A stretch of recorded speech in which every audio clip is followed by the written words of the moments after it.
Hey guys, this is a wireless car adapter or the CarPlay thing. So let me just open up this.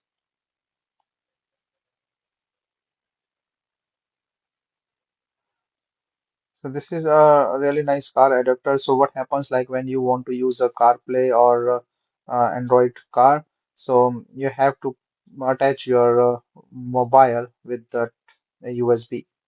So now with this, it is a wireless CarPlay system, means you can attach this to your CarPlay USB or the USB-C port, and then your phone will connect through the Bluetooth with this, and you can use all the features of the CarPlay.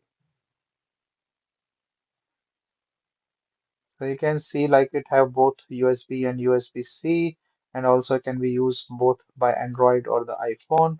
So this is the manual that describe everything and how to install and stuff.